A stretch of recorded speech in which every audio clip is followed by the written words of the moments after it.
Elias, me conta. Hoje você é um dos rostos mais ativos da CIL. Você entrou aí esse ano como presidente da CIL. E como presidente, qual foi a sua primeira reação quando viu todo o cenário que nós baenses estávamos aí para enfrentar na terça-feira de manhã, né? O dia que aconteceu, a noite que aconteceu essa questão aí da enchente. Como é que foi aí? Eu estava na gestão anterior como vice-presidente, né? Então já estava dentro da associação e assumi a presidência agora em janeiro. E a gente tinha feito todo o planejamento estratégico já, de campanhas, de ações, tinha tudo já bonitinho desenhado. Estava faltando só terminar de formatar as campanhas e o negócio estava na minha cabeça assim, vamos organizar para rodar no piloto automático, pelo menos com menos esforço para frente. Aí na semana seguinte, terça-feira de manhã, acordamos com aquele desastre todo.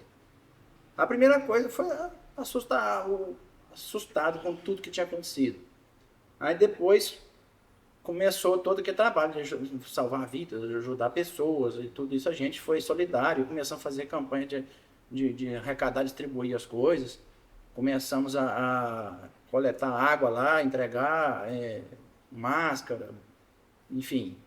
Mas aí me veio uma coisa logo no segundo dia.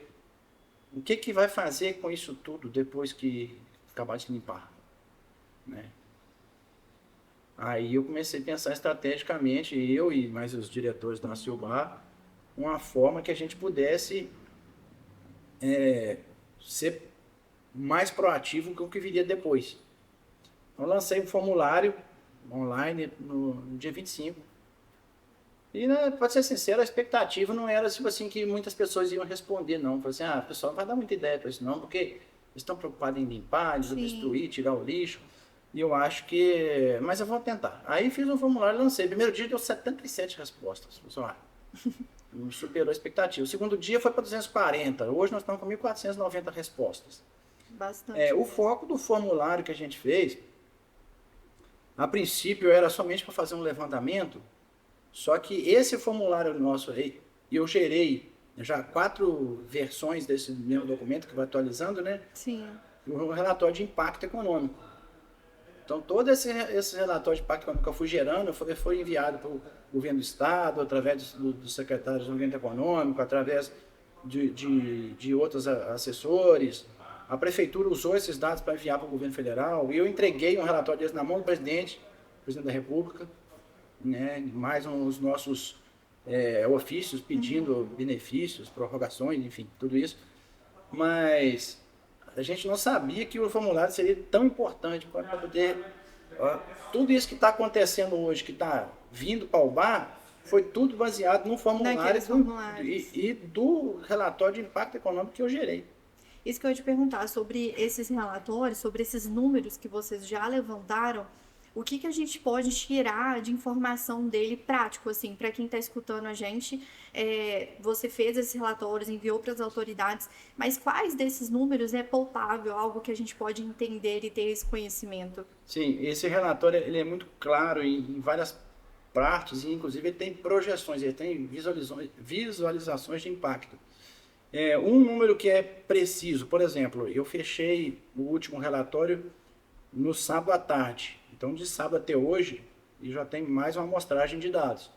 Só que até sábado tinha 5.096 empregos que estariam em risco, porque foram essas empresas. 808 CNPJs tinha preenchido o formulário. Hoje nós estamos com 890 CNPJs preenchidos. De pessoas totalmente atingidas, no Totalmente caso. atingidas. Só que aí, dentro dessas respostas, eu tenho lá também muitos negócios que não são CNPJ. É o senhor da feira, é o cara que tem um salão de beleza, uma barbearia, Uma mercearia, né? Aquele trabalho aqueles mais mais informal. informal, o senhorzinho do carrinho da pipoca ali. Então, assim, esses números chegam aí a passar de 1.000, né, Nossa. negócios atingidos. E aí tem um número interessante, porque a gente, nesse relatório nosso também aponta o prejuízo econômico declarado. E a gente estava ali declarado mais de 500 milhões nessa última apuração que eu fiz. Só que Contando comércio e indústria? Não, só Só comércio. comércio. Tem 45 empresas, ou 47, se não me engano, que o Intercint tem esse levantamento. Eu não levantei indústria, Aham, só o comércio. só comércio. Bom, aí, essa projeção de 500 milhões de reais são autodeclaradas. As pessoas declararam lá no formulário qual que é o O prejuízo, né? estimado prejuízo que ele teve. Em cima disso, a gente consegue, através de índices econômicos e de outros estudos, né? A gente consegue apurar, tipo assim, 1,33 bi de impacto nos próximos 12 meses. A arrecadação aproximadamente vai reduzir 40%. Sim. O impacto no emprego direto, 5 mil, vamos arredondar para 5 mil. Só que segundo o IPEA, a cada emprego direto, você tem 1,5 a 2 vezes esse impacto. Então nós estamos falando aí de acima de 10 mil, 10, 11, 12, 13 mil, 13 mil vagas de emprego. 13 mil pessoas prejudicadas por esse, se todos os lojistas, empresários não voltarem com seus negócios. Tá? Então isso serviu de base para a tomada de decisão, de crédito que o governo vai mandar, verba, todos os peticionamentos que foram feitos em cima do governo, baseou nesse levantamento nosso. Matérias de jornal, o jornal de nível nacional pegou essas informações nossas. Que ótimo. Então, Pelo menos assim, foi um incentivo, né? Foi algo que partiu de vocês para conseguir criar. Só avisando o pessoal que está assistindo a gente aqui na live, se a live estiver menorzinha aí na tela para você, clica no comentário e volta, porque aí vai voltar a formatação original. Mas aproveita, se você tiver alguma pergunta, já deixa ali nos comentários também, que a gente vai ler no finalzinho, caso você queira deixar lá a sua pergunta. Combinado? E falando sobre esses dados, Elias, que é super interessante, como você falou, você já está há 20 anos aí na área de tecnologia, na área de dados, informações. Nós vimos assim que como a enchente, a água levou praticamente muitas empresas, né? Empresas ali por inteiro, levou computadores, levou dados.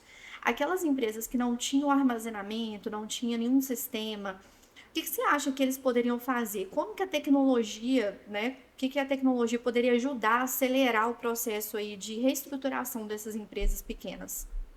A gente tem, na minha experiência, a gente tem duas linhas que a gente pode sugerir. A primeira é que a tecnologia se muito bem usada, igual a gente lá na minha empresa, nas nossas empresas lá, né, que são duas, a gente usa tudo o máximo de automação possível, o máximo de tecnologia para poder, primeiro, para eu ter controle, porque se eu consigo controlar, eu consigo medir, se eu consigo medir, eu consigo melhorar. Isso.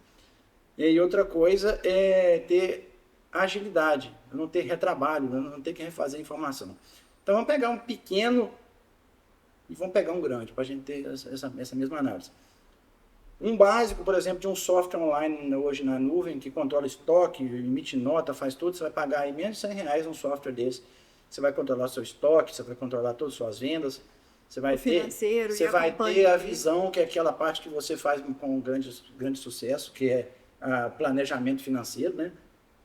E hoje a maioria não tem, só mistura CPF com CNPJ, não tem um fluxo de caixa, não tem um plano de contas, entendeu? E acaba ficando ali no escuro e tomando decisões erradas, né? Nós estamos num projeto lá que chama Desafio Empreendedor, e entramos na seara do financeiro lá, e o consultor falou que 95% das pessoas que participam do projeto deles não tem um nível de acuracidade, não tem um nível de tratativa financeira igual nós temos lá na minha empresa. Na nossa empresa, né, que eu tenho sócio. Então essa primeira linha seria o quê? A gente usar das ferramentas para organizar, para mim não ter retrabalho, para mim é fácil eu pegar o celular e ver, eu tenho aqui minha curva aqui de onde que eu atinjo o ponto de equilíbrio na minha empresa, né? Que dia que eu consigo equilibrar despesa e receita, que dia que eu tenho margem de lucro, enfim. É a primeira coisa. Segunda coisa, essa mesma ferramenta ela pode ser usada para vendas online. Verdade. Já existem soluções, vou dar um exemplo aqui que é um software conhecido nacionalmente, o Bling, por exemplo. Que tem um ótimo custo-benefício. O Bling, na versão básica, acho que é 59, na outra mais completa, que já emite nota, faz tudo, já é R$90. Então, assim, você vai pagar lá um valor muito pequeno para você ter um controle total da sua empresa. E a segunda linha que eu falo, que poderia ser um apoio muito forte, que até a gente lá na associação já estava com os treinamentos já todos engatilhados para fazer treinamento, levar essas pessoas para vendas online, é uma oportunidade, Sim. né? Porque a gente vai atrelar tecnologia. Esse software, por exemplo, ele consegue controlar o estoque em todos os marketplaces que você for vender. Então, você pode vender. A oportunidade de empresas online, os impostos são diferentes, você deve ter, né, conhecer. A experiência de a pessoa que está ali sentado no sofá e está querendo comprar, ele pode estar comprando de um bar. Né? Nós já Sim. temos alguns aqui que vendem muito bem o bar, tem loja de moto aqui que vende peça nacional e equipamentos. Móveis em geral. Tem mais de 40 empresas de bar hoje que vendem móveis no online, né? Fora o que fornece para outros que vendem online. Então, assim, a tecnologia é um grande aliado, né? Você tem que abrir a mente para usar ela de forma correta. Né? Igual a gente fala lá, a gente tem uma ferramenta de WhatsApp, que ela é uma gestão do WhatsApp em modo corporativo. Né? A partir de um único número você atende uma empresa ou várias, né? N pessoas trabalhando. E já teve caso de eu colocar na empresa para a pessoa e ela depois falar comigo, aqui não está funcionando porque o pessoal não quer usar. Aí eu falei, então o seu problema é gestão. De pessoa. Não é a ferramenta que é o problema. E não, a sua ferramenta é muito boa, eu gosto muito, mas o pessoal não está querendo usar. Sim, porque não está querendo usar, porque a ferramenta tem controles, ela avalia o atendimento. Sim. Então, assim, a gente consegue... Dá todo um parâmetro, né, para melhoria ali, crescimento da empresa. Aquilo que não pode ser medido, não pode ser melhorado. E tem algo que eu falo muito com os meus clientes, assim, tem gente que me pergunta, fala, Wilson, é errado fazer minha gestão no papel e caneta? Eu falo assim, errado não é. Mas pensa assim, você tá ali um bloquinho controlando suas entradas e saídas, que às vezes é o básico, e de repente cai um copo de café em cima, você perde aquelas informações. E não tem backup. E não tem backup. Mas quando você coloca ali, usa a tecnologia a seu favor, seja um sistema ou seja uma planilha no Drive, enfim, algo que está ali naquele momento disponível para a empresa. Pode perder qualquer coisa, mas se está no Drive, está na nuvem, isso já facilita, né, para ele não perder essas informações. Pensa, imagina a quantidade de pessoas do comércio que vendia crediário e talvez não tinha um histórico disso. Quantidade de notinha, de fichinha aqui. Isso. Tem muita gente feliz hoje aí que não vai saber que não vai precisar pagar. É verdade. Quem for honesto vai pagar, quem não for. Quem for honesto paga, né? Quem não for vai dar aquela Ainda tem um honesto que não lembra quanto que era. Quanto que era, tem isso. Então, assim, imagina se essas empresas que perderam essas informações, né? Se tivesse ali uma estrutura, pelo menos, mais organizada para a gente entender. E quando a gente fala desse reflexo, né, dessa dificuldade da falta de gestão com os resultados, o impacto financeiro que gera dentro da empresa, tomar decisões financeiras no momento de pressão é muito difícil, né? Eu vejo isso, lido com pessoas, com gestores e vejo isso direto. E você, quando você foi ali para frente, né, e buscar conversar com os comerciantes, o que você achou ali? Eu acredito que com as pessoas que eu conversei que foram afetadas, eu vi elas ainda incrédulas, sem acreditar. Não tinha caído a ficha ainda. Não tinha caído a ficha. O que você achou? Você teve a mesma sensação? Você tem algum outro ponto de vista ali? Como é que foi, assim, esse contato inicial com os comerciantes? Foi pesado. Eu emociono, cara. O pessoal chorando com a gente. É verdade.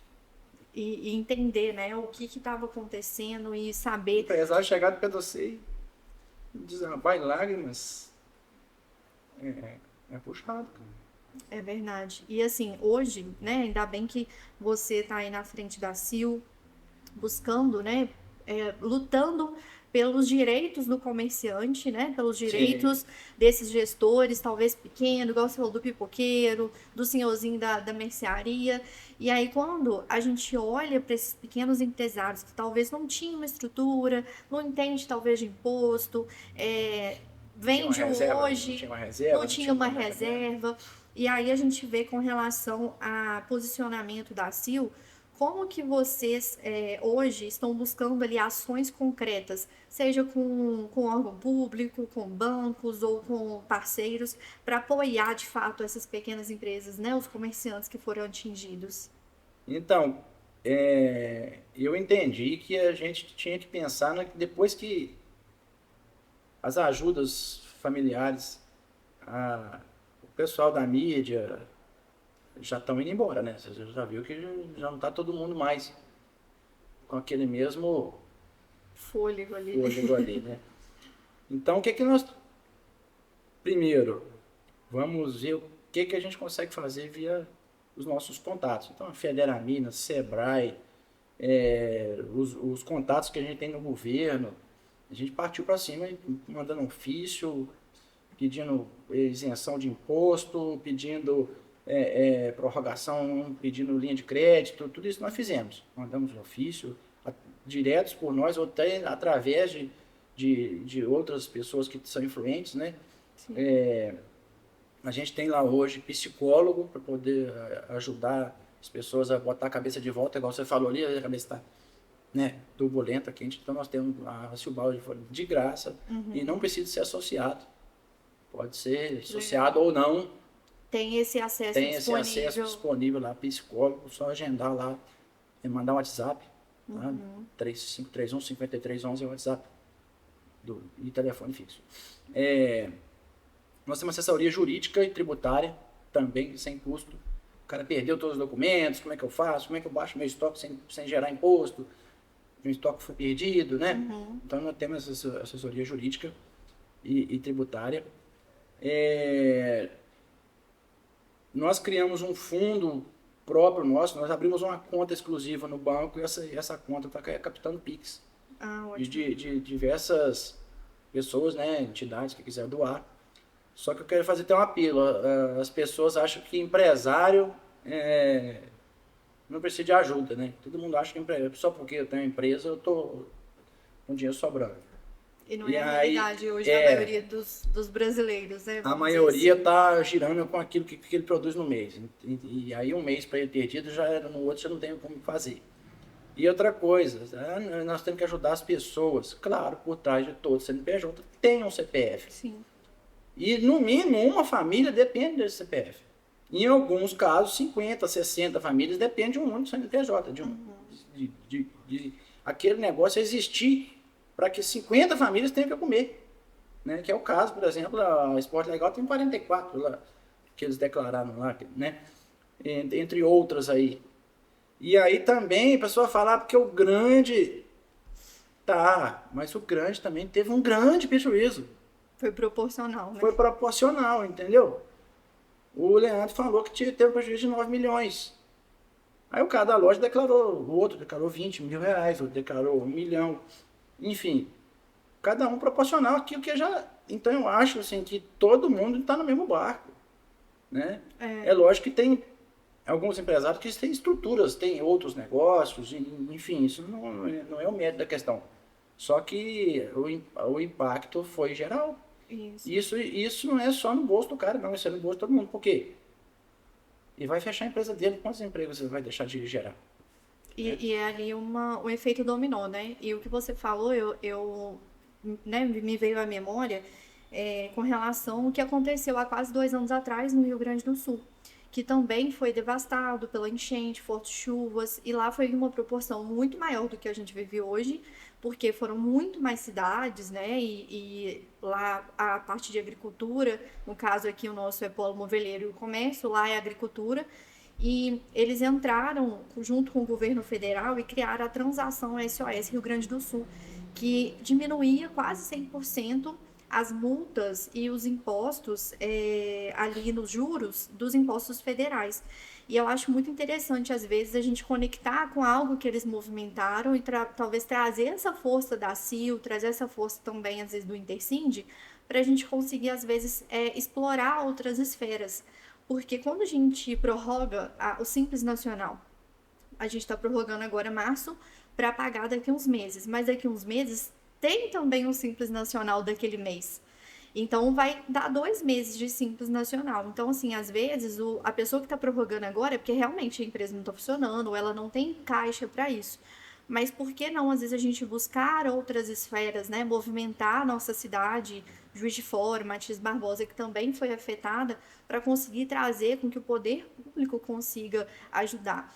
E lá em Mariana e Brumadinho, eles fizeram uma outra ação também que foi relacionada à isenção do imposto de renda.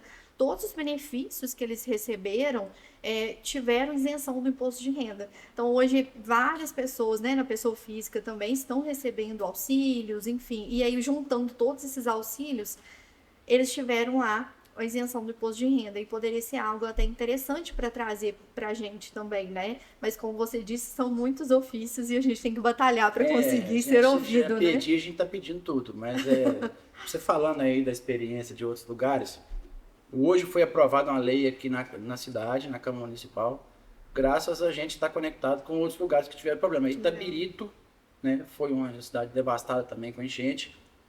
E eu tive uma reunião através da ajuda do Sebrae, que conhecia o pessoal de lá.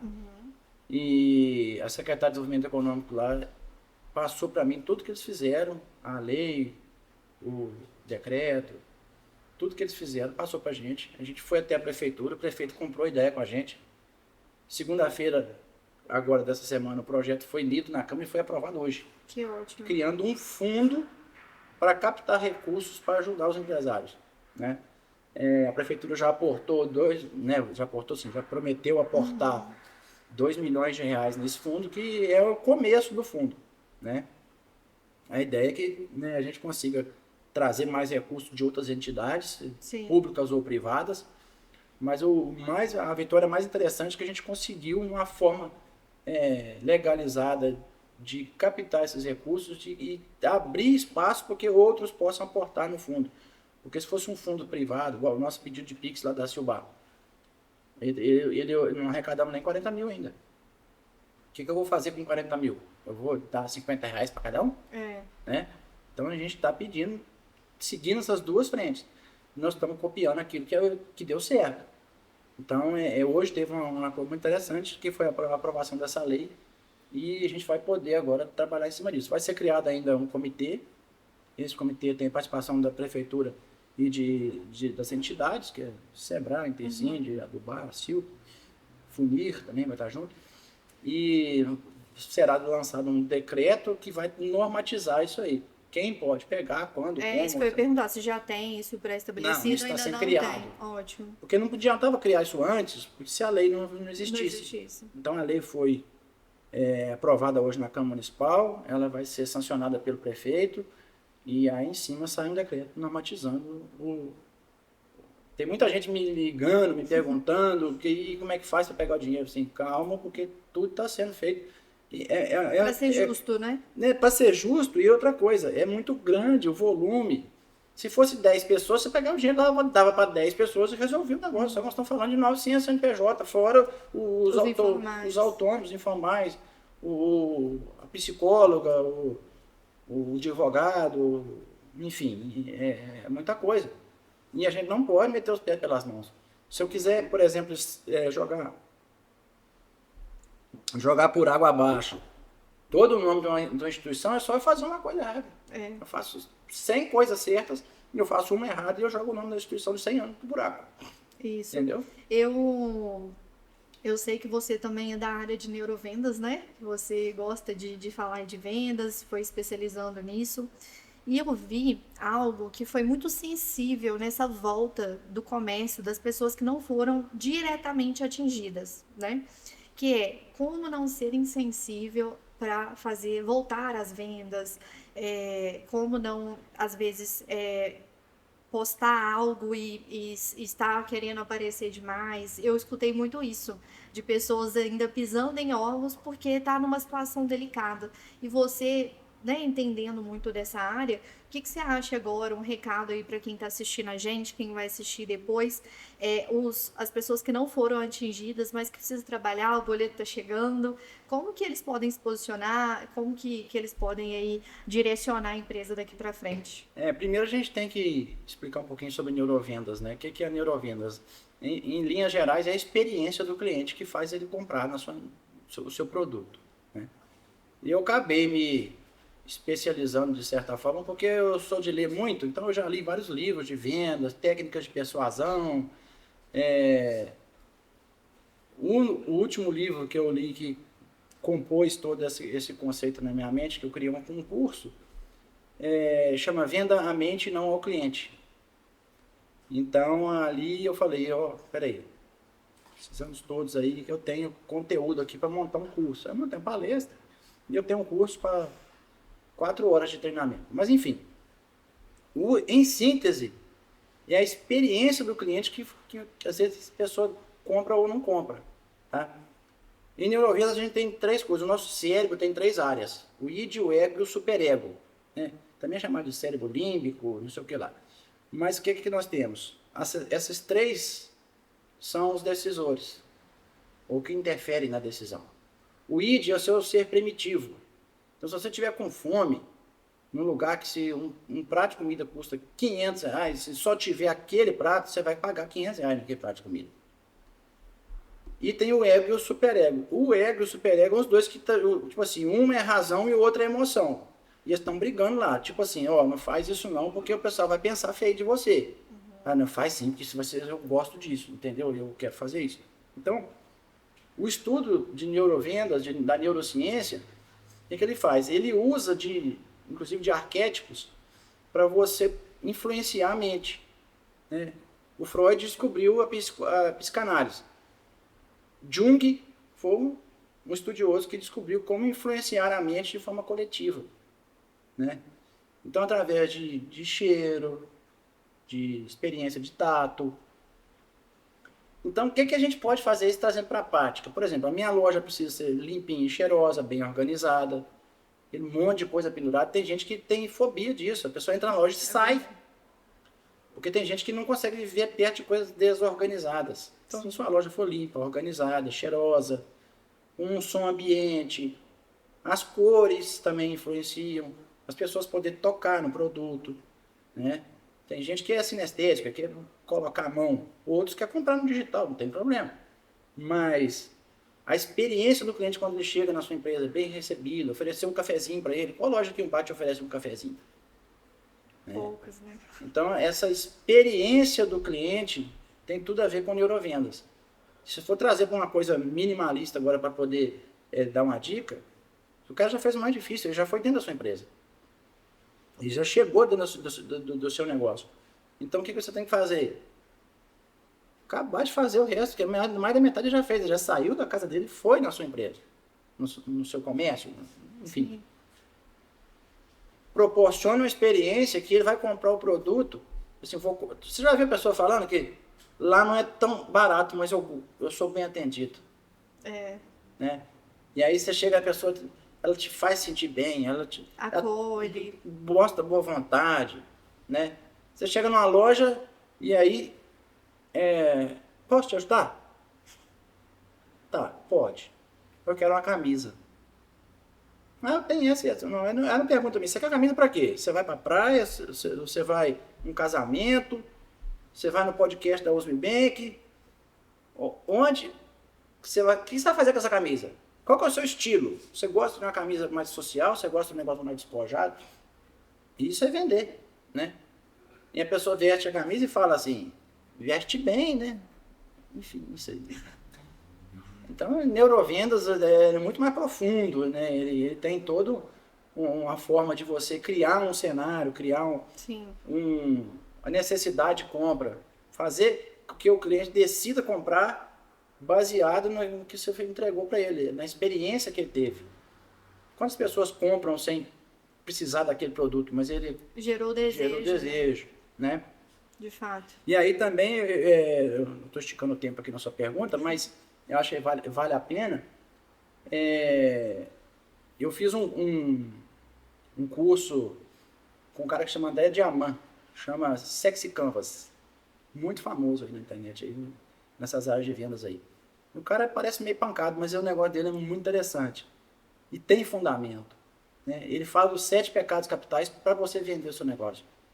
A preguiça, por exemplo, é uma coisa fantástica de se vender. Né? Levar até a pessoa o produto, facilitar a vida dela, vender a preguiça. Né? Outra coisa também que vende muito coisas que provocam bem-estar, que a pessoa sente ego, para exibir, alguma coisa assim, né? Por exemplo, Gastos que estão ligados à qualidade de vida, né? qualidade de vida. Sim. Então, assim, por exemplo, você vai falar assim, ó, eu vou te vender um remédio que nunca mais você vai ter dor de cabeça. Você vai dizer como se fosse uma vacina, nunca mais você vai ter dor de cabeça. Quanto você acha que a pessoa vai pagar por isso? Né? E eu sou um que quer pagar bem, porque eu já tomei Neosaldina 2 vezes. Então, é isso que se trata, né? No resumir da história e falar de neurovendas é um assunto profundo, mas a experiência do cliente é tudo a ver com a decisão de compra. Excelente. E para a gente concluir aqui, qual o recado que você deixa para o empresário baense que está, às vezes, escutando a gente, que vai ver depois, e que talvez ainda está abalado, não sabe como recomeçar, está meio perdido, mas a gente, né, tem fé que ele vai se reerguer, que a nossa cidade, de fato, já mostrou que tem força para fazer funcionar, né? Uhum. E eu acredito que, de fato, a gente vai dar a volta por cima. Mas o que você deixa aí como presidente da CIL, como empresário também, e de frente aí dessa situação toda, o que você deixa de recado aí para o pessoal? A Silbar é uma entidade empresarial, né? A Associação Comercial Industrial de Serviços de Ubá. Na verdade, é a Associação Empresarial de Ubá, porque qualquer empresa é bem-vinda, né? E a gente trabalha em prol disso e em nome dos empresários. A Silbar está aberta lá para qualquer pessoa associada ou não. Então, tudo isso que eu falei aqui de apoio, né, com psicólogo, com tributário, jurídico, a gente tem tudo isso lá sem custo nenhum. E a pessoa vai estar perdida, vai lá, agenda uma reunião, conversa com o psicólogo, conversa com nossa área jurídica lá. A gente está trabalhando em tudo, você pode ver aí, nós estamos trabalhando em arrecadar fundos, nós estamos fazendo ofícios, trabalhando até com lei, nós estamos influenciando até a criação de lei. Então, assim, a gente está tentando fazer o máximo que pode para ajudar. Dentro do que é possível. Só que, assim, nem tudo é tão célere quanto a gente queria. Tá? Nem tudo é tão rápido igual a gente queria. A gente queria já ter feito já ter arrecadado esse dinheiro, já ter distribuído isso de uma forma justa para todo mundo e o pessoal pudesse já estar com as lojas tudo abertas. Mas não tem um monte de coisa. Tem que ter governança, tem que ter... Mas tem coisa que não tem como não ter burocracia. Sim. Como é que eu vou fazer? Com certeza. Se todos os cidadãos fossem 100% honestos, era muito fácil. Eu vou chegar e vou falar assim, você precisa? Preciso. Toma. Ah, você não precisa? Não pega. Mas aí, como é que a gente faz? Tem que ter um filtro. Um filtro, senão não adianta. De fato. Então, assim, não perca a esperança, confia, vem junto, que a gente junto faz tudo. Excelente. Elias, muito obrigada pela sua disponibilidade de estar aqui com a gente. E se você ainda não conhece, não segue o USME, o USME é um banco digital aqui de Ubá. Venha participar, venha abrir sua conta, sem burocracia, é fácil, tem vários benefícios como cashback, boletos, maquininha de Pix, entre outras funções que o USME pode te ajudar. Então, se você não conhece, venha fazer conta aqui e tenho certeza que você vai ser recebido e ainda tomar um cafezinho, né? Já é parte da neurovenda. Isso mesmo. Então, esse foi o primeiro episódio do USME Cash. E se você acha que alguém pode vir aqui bater um papo com a gente, deixa aí nos comentários, deixa aí no chat para as meninas. Quem sabe no próximo episódio tem alguém que você sugeriu pra gente. Então, muito obrigada por assistir. Até o próximo episódio.